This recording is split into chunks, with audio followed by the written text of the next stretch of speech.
Ya.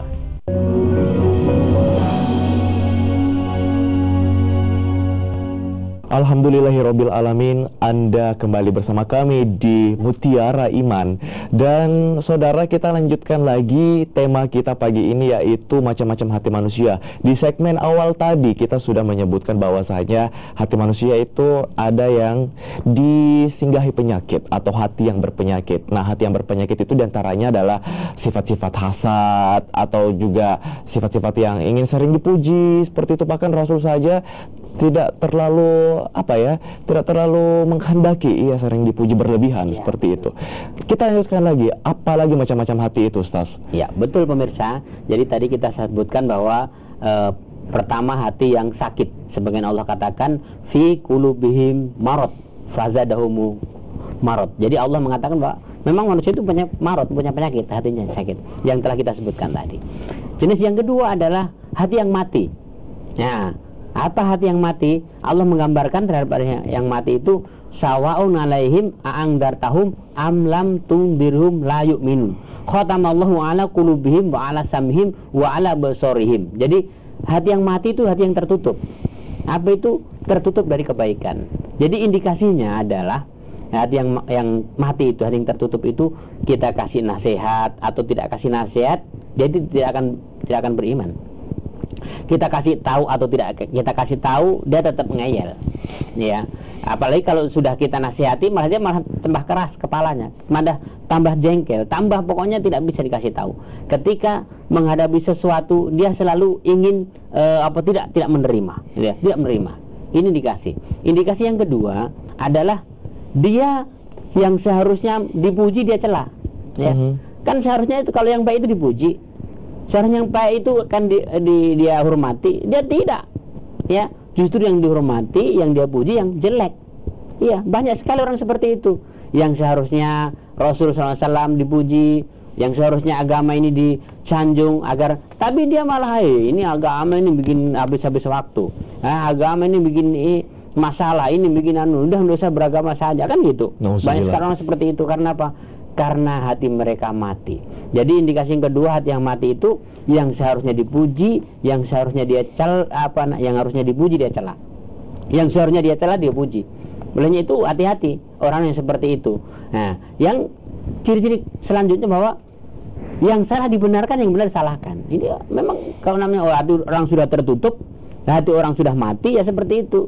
Yang benar disalahkan, yang salah dibenarkan. Karena apa? Karena hati mereka sudah terbalik.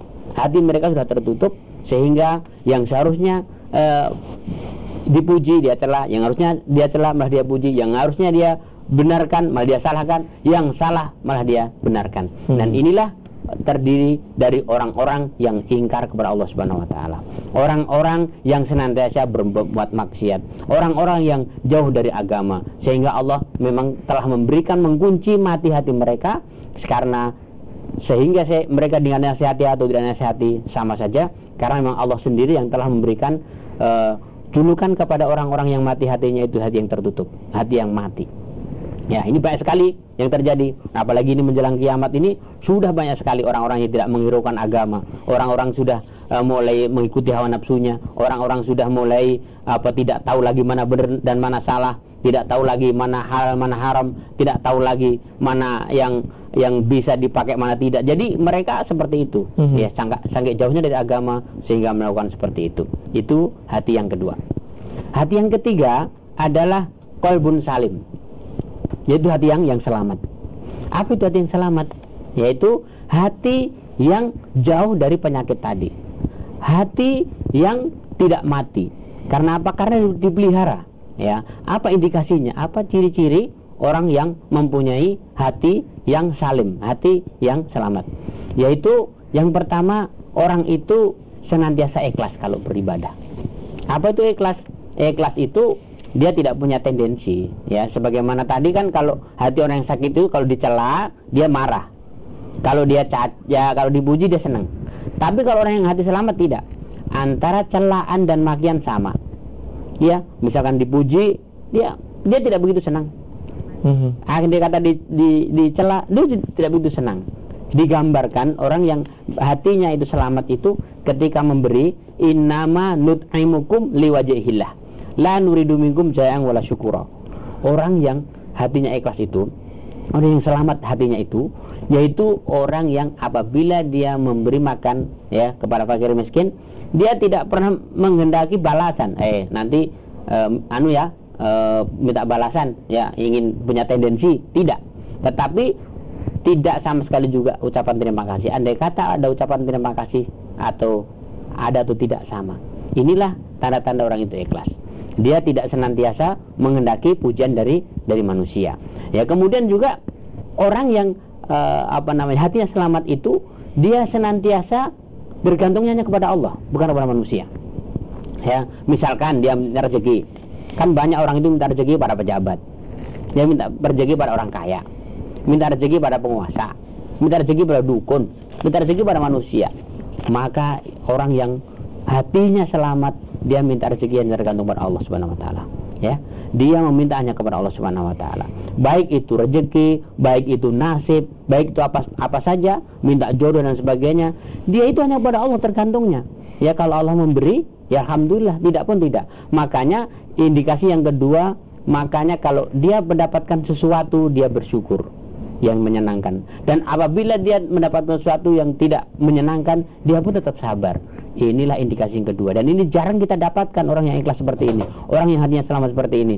Karena dia hanya tergantung kepada Allah. Makanya orang yang seperti ini tenang. Tenangnya apa? Kalau Allah memberi saya sakit, ya harus sabar. Memberi ujian, ya harus sabar. Kalau Allah memberi kita kenikmatan, ya tiba-tiba naik pangkat, tidak dapat rezeki banyak, maka dia bersyukur pada Allah Subhanahu wa taala. Inilah indikasi yang kedua. Jadi kalau orang itu, apa yang Allah berikan kepada mereka, dia terima dengan lapang dada. Nah, ada yang lebih bagus lagi, yaitu orang yang hatinya selamat itu, orang yang mendapatkan dari Allah itu kesenangan ataupun kesusahan, dia terima dengan lapang dada. Sama saja. Ya, andai kata dia sakit, ya tetap sama dengan mendapatkan kesehatan. Karena apa? Dia yakin bahwa itu dari Allah Subhanahu wa taala. Sehingga dia terima dengan lapang dada, dia senantiasa prasangka baik kepada Allah Subhanahu wa taala. Ini yang ciri yang kedua, ya, indikasi yang kedua. Indikasi yang ketiga, bahwa orang yang hatinya selamat itu, dia akan memanfaatkan apa yang Allah berikan kepadanya dengan baik. Ya, senantiasa positive thinking. Seperti contoh, dia dikasih miskin oleh Allah. Dia miskin. Dia syukur. Alhamdulillah saya dapat miskin. Kenapa? Karena andai kata kaya mungkin saya sombong. Ya, dikasih bentuk jelek. Dikasih bentuk kenapa jelek sekali bentuknya? Rupanya hitam dan sebagainya, kulitnya hitam dan sebagainya. Apa dia bilang? Alhamdulillah dikasih hitam. Kenapa? Andai kata mungkin saya dikasih putih kayak selebriti itu, sombong, ya. Dia mungkin banyak gaya dan sebagainya. Bisa jadi dia malah makin lalai dari Allah. Nah, itulah istilahnya. Jadi selalu dia positive thinking, sehingga apapun yang Allah berikan, baik yang menyenangkan, mengusahakan, dia senantiasa positive thinking. Pokoknya itu yang terbaik buat saya. Itulah nikmatnya. Kalau orang yang hatinya bagus, hatinya selamat itu, pokoknya dia apapun yang diberikan kepada Allah, baik yang menyenangkan atau yang buat dia susah, dia tetap mengatakan inilah yang terbaik buat kita. Baik, itu dia. Ada 3. Apakah masih ada? Kita lanjutkan lagi usai jeda. Tetaplah bersama kami di Mutiara Iman.